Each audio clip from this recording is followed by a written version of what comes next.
Your first video is not going to get views. Period. It's not. Your first 10 are not going to get views. I can very confidently say that. So stop sitting there and thinking for months and months on end and just get to work and start uploading. There's literally no such thing as a perfect video.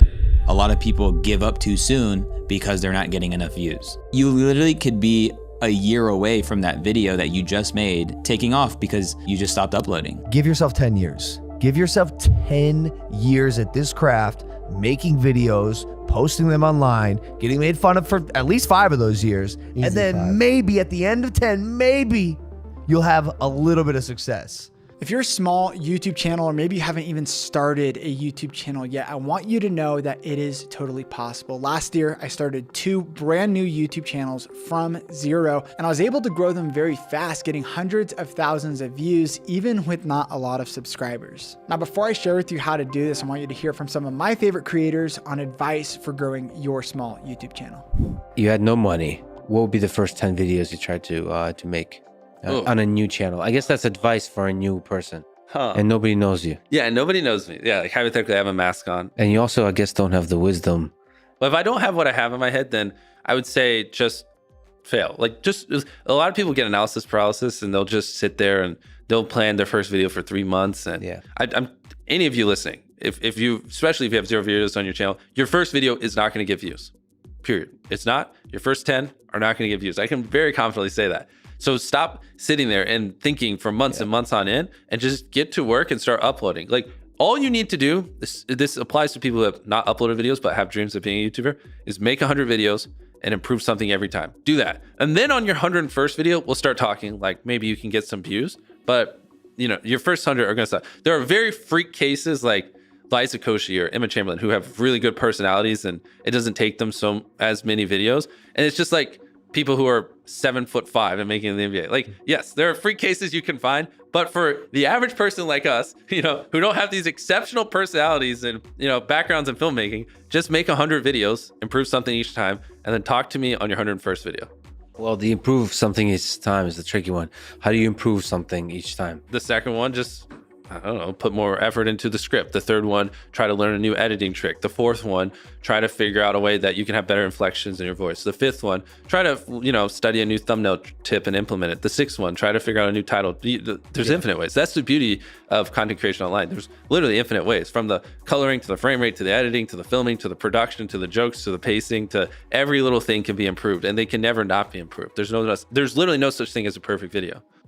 Item number 1 is that no one cares about your videos. This is 2 categories of people who do not care. Number 1, your friends and family do not care. And number 2, the audience also does not care. Firstly, on the friends and family front, I was so worried when I started YouTube 6 years ago that people were gonna say bad things about it. I was afraid people were gonna judge me. And then I started making videos and I realized no one cares. No one cares. People are busy with their own lives. People are doing their own stuff. They do not give a flying toss whether or not I have a YouTube channel or whether or not I make videos. They're never watching my videos. My videos are not aimed at them. And so me making videos is not for the sake of my friends and family. And so many people get held back by the worry of what their friends, their family, their coworkers, their boss, their aunt, their uncle, their dog is going to think about their YouTube channel. No one cares. Everyone is doing their own thing. You can absolutely do YouTube, and I guarantee your friends and family will not care. Secondly, the other category of people that doesn't care is the audience. When I first started making YouTube videos 6 years ago, I thought people would care. I started making videos about me and my friends singing songs, a cover of Payphone by Maroon 5, a cover of Adele or whatever. And the way I now think about this, and what I kind of wish I'd known before, is that videos on YouTube are not actually free. People are paying for watching your videos. They're just not paying with their cash, they are paying with their time and attention, and those are 2 currencies that are even more valuable than money. And so when you're new to YouTube and you make a video and it doesn't get any views and you think, oh, the algorithm doesn't like me, it's not that the algorithm doesn't like you, it's that your video is not worth watching. People have not decided to click on that video, people have not decided to watch it because it has not provided them with any value. And these days, increasingly, people have so many choices of how they can spend their time on the internet. The thing they want to do is they want value. Whether that's value in the form of entertainment or education or inspiration, it needs to have some kind of value. And if there is no value in the video, then people will not watch the video. And if people are not watching the video, the algorithm will recognize that no one's watching it and is therefore not going to recommend it. And this is enormously liberating and enormously freeing when you're getting started, because it means you don't need to overthink it. No one's going to watch the first several videos anyway. You have to start off by being bad, And over time, by being bad repeatedly, you will eventually be good at making videos. Your videos will start to add value. You'll start to figure out what your niche is. And then when people give up their time and attention to watch your videos, it will actually be worth it for them. And now the algorithm is going to start recommending you, and then your channel will grow. And then at some point you'll become a millionaire, and then life will be all great. When people come up to you and they say, Casey, I'm thinking about being a YouTuber. What advice could you give me, a young up-and-coming creator, if I wanted to do what you've done for so many years? Casey, what advice do you give me? I hate it. My response is always why. No, like let's it's a great response. If you ask me that question, then like let me, like that's a big question. You're asking me to do work right now. Yeah. Why? And if their answer is anything other than like, there's nothing I love more than making videos, or like, I grew up here and nobody knows about X. Like there's some genuine passion, whether it's artistic or sharing a perspective. Anything other than that. If it's like, if the word Mr. Beast is anywhere in their answer, my response is don't. Yeah. Or Prime or any of that. Yeah. Because that can't be the mission. I got asked this the other day in the airport. I get asked this question sometimes, and it is difficult because like I too want to stress how difficult it can be if you don't love it. This kid came up to me, what advice can you give me? I said, he's like, I want to make videos. I'm an up and coming guy. I said, okay, how many videos have you made? He goes, well, none yet. I'm thinking about starting. I said, all right, kid, you're 19, 20? Give yourself 10 years. Give yourself 10 years at this craft, making videos, posting them online, getting made fun of for at least 5 of those years. And then maybe at the end of 10, maybe you'll have a little bit of success. Consistency for me is my general advice for these people, but you are right. It needs to come from a place of like, kind of, this is what I love. It's just how I'm wired. Patience is the other thing I say, because it's a little bit of a answer. Nobody wants to hear that. No. Like, what's the one piece? Casey, what's the one piece of advice? I don't have time. I don't want to stop my skateboard. I just want to roll past you and give an answer. It's always like patience. Yeah. Do you have 10 years to commit to this? And they look at you like you have 3 heads. Yeah. They're like, yo, I thought Mr. Beast said, and it's like, nah. Everyone has different audiences. So what works for Mr. Beast might not work for me, right? So what I did is like, I did my own little experiment. Like when I knew I wanted to get into shorts, I told myself I was going to upload every day for as long as possible.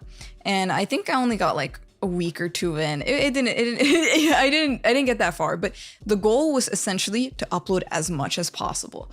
Quantity is what makes quality. When I was doing that quantity, I would analyze my retention graph.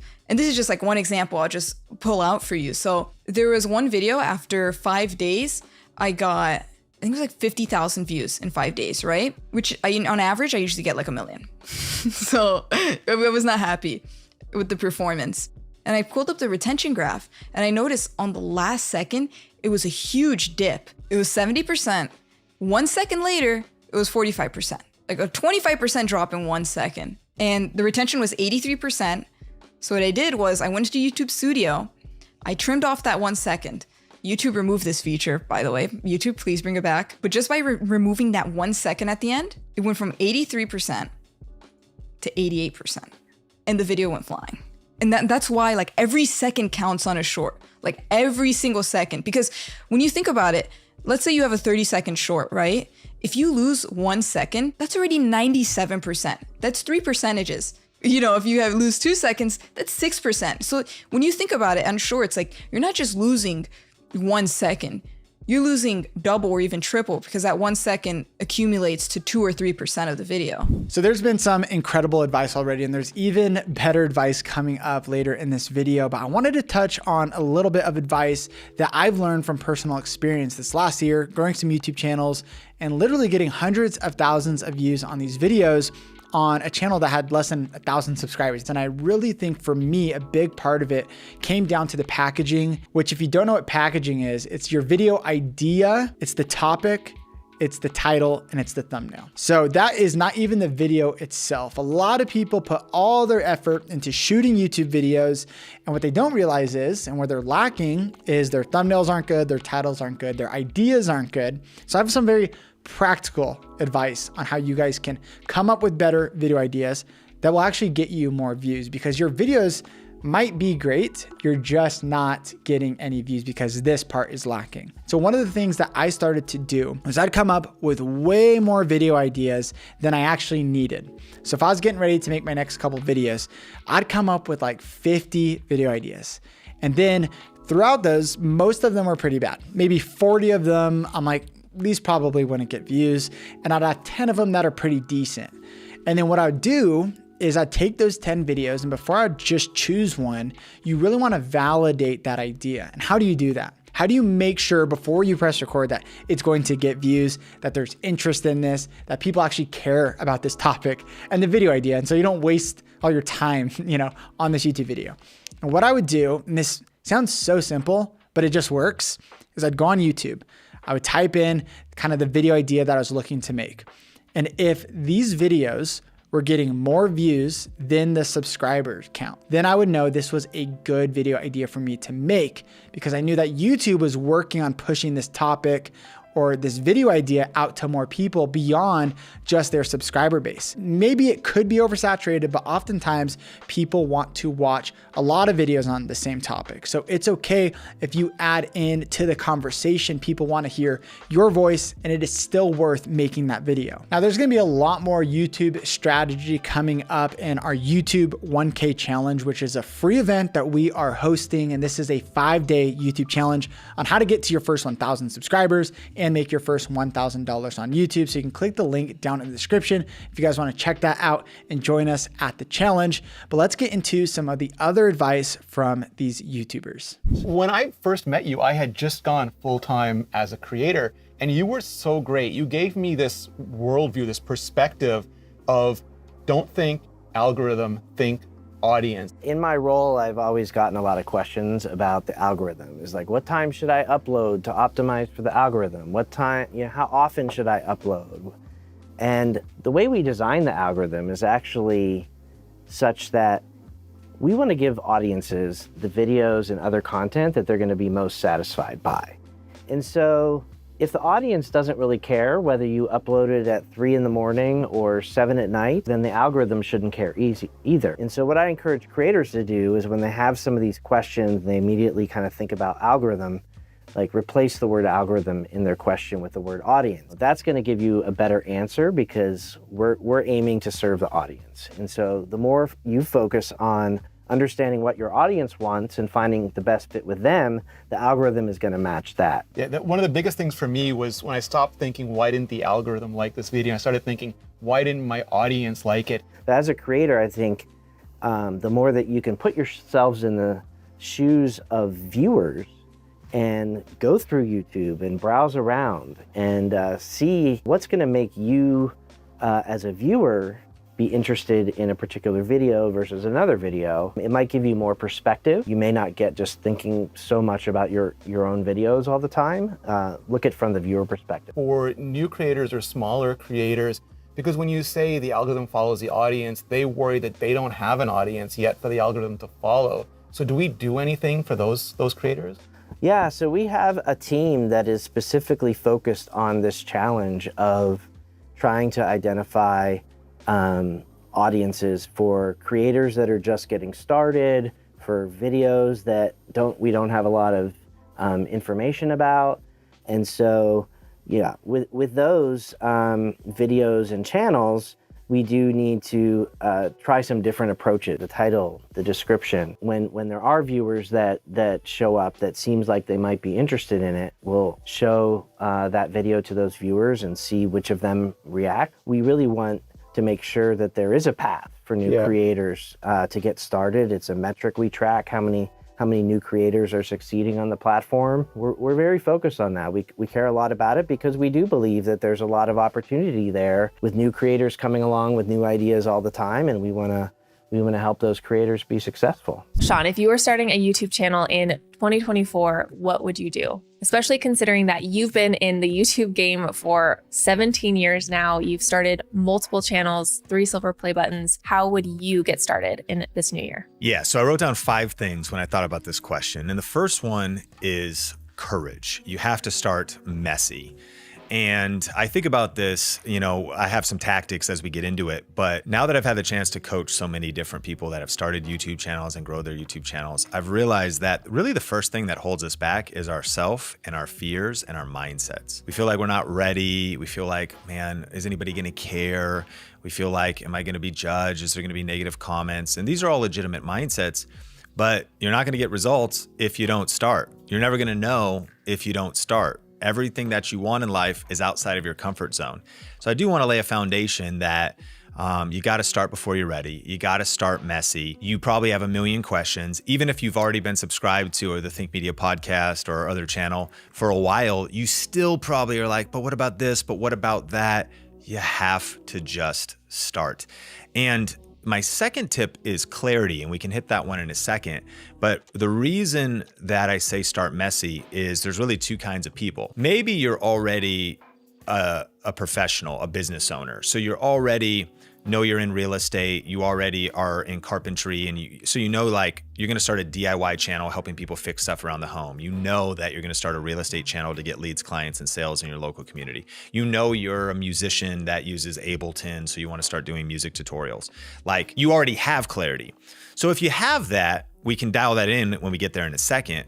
But there's this whole other category where, you know, someone's listening to this, they know they want to start, but they're unsure. They have a million questions about what niche, what topic, what about this, what about that? And I would encourage you to just start posting videos. Just try something. Don't overthink it, because we do learn by doing. And I know for me, because I didn't have fierce clarity when I started, I just started posting random videos on my Sean Cannell channel. There's a million lessons of mistakes I made, but the benefit of that was I started to learn how to film. I learned how to edit. I experimented with this topic, that topic. And even though the brand ended up being kind of not great and the niche wasn't really clear and I was all over the place, and that wasn't my successful YouTube channel, I haven't even uploaded there in years. It was a personal development experience, a skill development experience. And I like to say I have 4 YouTube channels that helped me eventually start a successful one. So absolutely, in 2024, start as soon as possible. Don't put it off.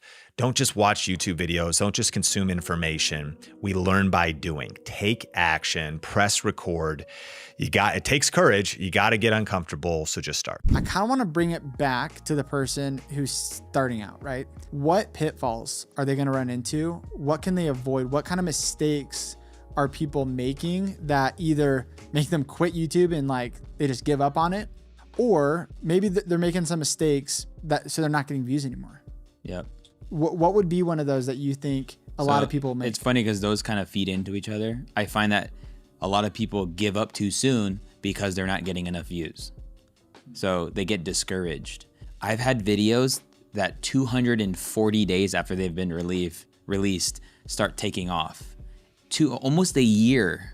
So like, and like viral taking off. Yeah. And you literally could be a year away from that video that you just made before you quit, or right before you quit, taking off because you just stopped uploading. Yeah. So, I mean, I think a mistake people get is they get bored. They're like, man, this is boring. Yeah. Well, it might be very boring because it's time for you to start working with other people. I know it is a lonely journey if you are just like grinding and doing it all by yourself. But even if you found like a collective, or you started masterminding with a few friends, or maybe you started one, you're like, hey, every Monday we're gonna meet on Zoom, and just like, you kind of did this, right? With so if it was just you and you were just cranking it out, I would imagine you'd get really discouraged. But now you have guys being like, dude, try this thing, you know, like, let's do that. So I think find a community. And I do love that about VRA, is that there's a community of people constantly. It's every day. It's 24/7 of people checking in on each other, testing video ideas and things like that. Don't allow yourself to live in discouragement. It's okay to get discouraged, but don't live in that, because then it's going to cause you to quit. And by you quitting, there's that ripple effect of what could have been, or what should have been, what probably should have been. I actually think that if you do not quit on YouTube, that is the #1 recipe for success, is the trying at YouTube. I feel like we're trying at YouTube. We still are trying. Like, we're always testing new formats, testing new things.